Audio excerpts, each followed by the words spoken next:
السلام عليكم ورحمة الله وبركاته. ازيكم يا حلوين؟ عاملين ايه؟ يا رب تكونوا بألف خير وصحة وسلام. هنعمل النهاردة مع بعض صينية حلوة قوي. بطاطس بالبروكلي. صينية لذيذة وجميلة وخفيفة كمان على المعدة. لو جربتوها تحبوها.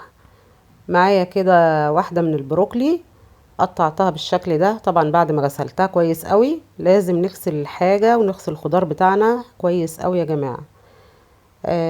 معايا ميه كده على النار، هنزل فيها بالبروكلي. انا عايزه اسوي البروكلي تسويه كامله، مش عايزه اخليه يعني نص تسويه ولا تلات ارباع تسويه، تسويه كامله عشان يبقى مستوي معايا، لان هيخش الفرن مع البطاطس هياخد لون بس. معايا كده معلقه من الملح نزلت بيها على البروكلي، وهسيبه طبعا، هغطيه وهسيبه يستوي براحته. معايا بصلة فرمتها كده فرم بالشكل ده، فرمتها. وبعد كده هبدأ بقى ايه، معايا طاسة على النار فيها زيت على سمنة، حطيت كده زبدة ومعلقتين من الزيت هيسيحوا معايا كده، وهنزل بالبصل. نزلت بالبصل. انا هشوح البصل تشويحة كده، يعني مش عايزاه ياخد لون ولا حاجة، هشوحه كده شوية. لما يدبل معايا، دبل معايا، هنزل بمعلقتين من الدقيق. احنا بنعمل دلوقتي يعني مش بشاميل، هو بشاميل بس فيه بصل. البشاميل ما بنحطلوش بصل خالص. دي الخلطة بتاعتي اللي هحطها فوق وش البطاطس، لازم ابقى مطعماها بالبصل. شوحت كده الدقيق مع البصل، لما طلعت الريحة بتاعته نزلت كده بقى ايه بنص كيلو من اللبن. وطبعا حسب الصينية بتاعتك، هتاخد نص كيلو او كيلو الا ربع كيلو، حسب الصينية اللي انتي هتعملي فيها. انا عامله كده صينيه وسط، يعني مش كبيره ولا صغيره. حط لها نص كيلو لبن، وافضل اقلب بقى وانا نازله باللبن كده، اقلب علشان الدقيق ما يكتلش معايا. وهحط بشر جوزة الطيب، حابه تحطيها حطي، مش حابه خلاص، بس بتديها ريحه حلوه قوي.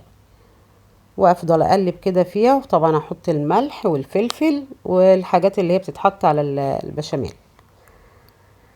اقلب فيها كده لما تبدأ تغلي كده من الجناب، اعرف ان هو استوى، انزله من على النار واركنه على جنب.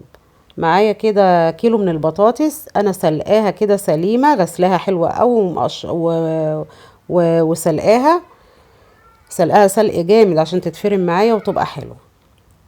حطيت كده سنة من البابريكا ومكعبين من الزبدة، وشوية صغيرة كده من الكركم، عشان تديها لون كده اصفر بسيط.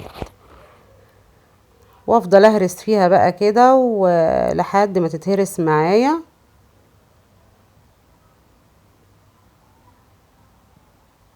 خلاص هرسناها. هنزل بقى بالخضرة بتاعتي، يعني شوية كده من الخضرة، شوية يعني مش كتير قوي، يعني بتاع حزمة مشكلة كده. واقلبها كده فيها، ادخل الخضرة في قلب البطاطس. الصينية دي عايزة اقول لكم حلوة قوي قوي قوي، يعني انا اول مرة اعملها واول مرة يعني احنا ناكلها عامة، بس طلعت جميلة جدا جدا وطعمة وخفيفة جدا على المعدة وحلوة قوي. بتطلع معايا كده خرط وبتاكليها حلوة قوي جنب حبة مخلل، حتة بدنجان، شوية لفت اي حاجة. حطيت شوية كده من البشاميل في البايركس من تحت، ونزلت بقى بالبروكلي. رصيته كده فيها، البروكلي معاه مستوي جدا، رصيته فيها وخدت البطاطس عملتها قراص كده وحطيتها جنب بعضها عشان تبقى سهل عليا ان انا افردها في قلب البايركس فوق البروكلي. واحاول اسويها كده من الاطراف ومن كل ناحية علشان ما تتحرقش من الجوانب، لازم اسويها. بقت بالشكل ده. معايا بقى كده ميكس جبن، موتزاريلا على شيدر على رومي، وهبدأ احط على وش البطاطس كده، املاها من فوق. انا بحب الحاجات دي بتبقى كتير في الصينية كده، بتدي طعم حلو قوي. واسويها طبعا. وبعد كده هجيب البشاميل، احط الطبقة الاخيرة بقى اللي هي البشاميل واسويها، وارجع تاني احط برضو من فوق الوش جبنة موتزاريلا. نسيت اقول لكم حطيت ملح وكمون للبطاطس. هتدخل الفرن على درجة حرارة 180. كل المكونات اللي معايا مستوية، هتاخد لون بس من فوق الوش كده، وهنخرجها من الفرن بعد ما تستوي ونقطعها وناكلها بالهنا والشفا. وان عجبكم الفيديو بتاعي ياريت تعلقوا عليه وتعملوا شير واشتراك، واللايك يا جماعة اهم حاجة عشان يرفع الفيديو ويوصل لاكبر عدد يستفاد من الوصفات دي.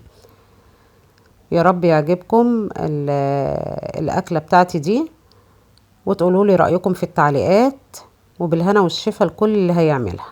شايفين شكلها؟ ده شكلها النهائي. ونستنى عليها لما تبرد كده شوية ونقطعها عشان ما تبقاش مفككة مننا واحنا بنقطعها.